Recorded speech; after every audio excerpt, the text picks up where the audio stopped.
Hello, everyone. Blake Ninja, the Ninja Blake here, and I literally just made a video about this yesterday about how the age of gaming is coming to a sad but definite end with the rise of artificial intelligence invading the space, with the lack of creativity that has been displayed, the overcapitalization and monetization of gaming. And now we got this. It's just literally just the proof in the pudding.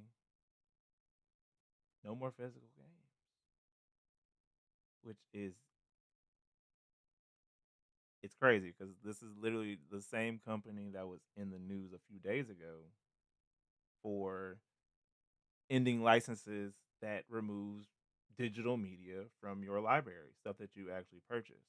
Pretty much proving that digital purchases are not real purchases. They're more like rentals. They're not once the license is expired or they decide to take it off and there's no online means or there's some uh, DMCA check to make sure that you have access to it, the medium becomes unusable or it gets deleted or it gets removed and you no longer have it. So like the purchase, something that you believe ownership, it's an illusion, which is why I've never been too heavy on digital stuff.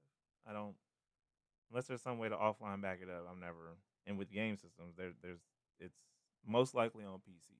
Which is literally what my whole video was about yesterday. It's like yo, we might as well just move to the cheaper PCs and Androids because consoles are getting up out of here. The companies that run them, the Sonys, the Nintendos, the Xboxes, they're companies first.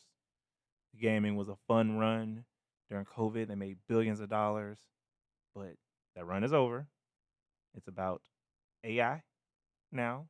It's about RAM and storage, and you need those things to run these computers, these mini computers that are gaming systems. And yeah, it's just not. You need even more money to put those softwares on physical media. But with that extra money, it's like you get a sense of actual ownership in some cases, right? Not with the game key cards, which, like I said, Nintendo's already. And Sony has some examples of that too, where they'll give you a disc, a physical disc, and you have to still download almost 60% of the game online. And sometimes they actually have like DMCA checks on the game. Doesn't happen often with the physicals, but it can. And that won't even be a possibility after 2028 because there will be no more physical production by Sony. And it's just like, when is Nintendo who keeps complaining about their cartridge cost or Xbox is about to be at the game? It's like eventually, if it once it goes all digital, it's like I know I won't be in the space. It will be literally what I was saying yesterday: retro games only. Because I'll be still getting the same feeling that they're trying to sell to me anyways on mediums that I actually own and can pass down to my kids. So like, yo, this was when gaming was lit from like the 80s to 2030. About a good 50-year stint. But yeah. I mean, I guess life is like a video game today, anyways, with all the entertainment goofiness that's going on. So yeah, it's just sad. That's it. Quick little. It is over. Get you a retro console. Get you an Odin. Download all the digital assets that you actually own. Or game backups to those, and or a computer that you have before they become unreasonably expensive and or locked down by like Windows 11, which apparently is doing some weird stuff behind the scenes where it's like you ideas that you won't own your computer anymore. So it's like switch to Linux. Go to everybody does Steam OS. That's right. We're all saying it.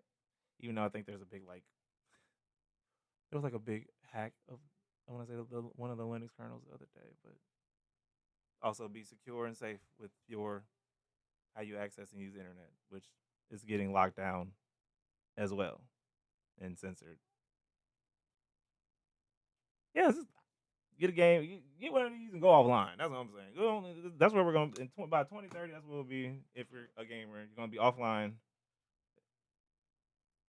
Uh, if you're a true gamer, offline on your, one of these consoles or sorry, one of these handheld consoles or your own arcade computer. Kind of crazy. I don't think maybe I have to look as an economist. I don't know. If this is where I thought we were going after just having like $1 billion industry like 3 years ago. But yeah, I'm like others, we're probably gonna figure out ways to keep this thing going.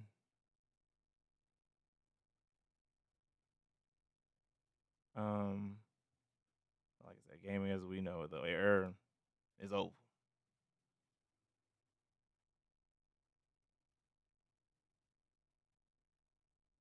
Code and box, like that's crazy.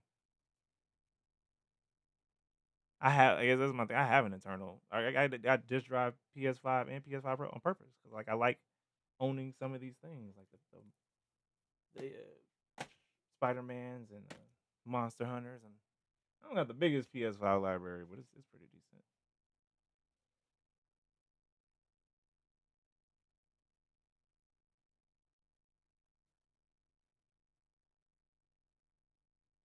Yeah,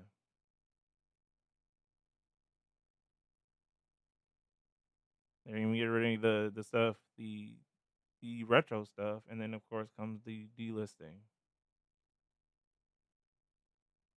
Right, right here. And it's delisted stuff that you own digitally. So it's just like you really won't. We'll get to a point where we won't own anything. So it's like don't. I wouldn't. I'm not gonna purchase anything if that's the case in the future. I'm not. Or they need to. I like some YouTuber put it. It's like call it rental. That's what it would be at that point. We would just be renting. You know what I mean? Grand Theft Auto 6 is like I already said. They're not doing physical discs for like the first probably like year, which means probably never since they've already sold a gajillion copies. So it's like no, we're renting games, and I'm not. You saw what happened to Blockbuster, okay? And you see what happens with Netflix. It's like the prices is gonna keep going up. This Game Pass, where it's like we're renting games, and then it becomes too expensive, or the the juice isn't worth the squeeze. Another thing we could also do to counter is make our own games. That's what I probably want to do for sure. So, and let me know. Sad, sad day. Thought it was fake. Not thrill. Um, Shameless. Consumer loses.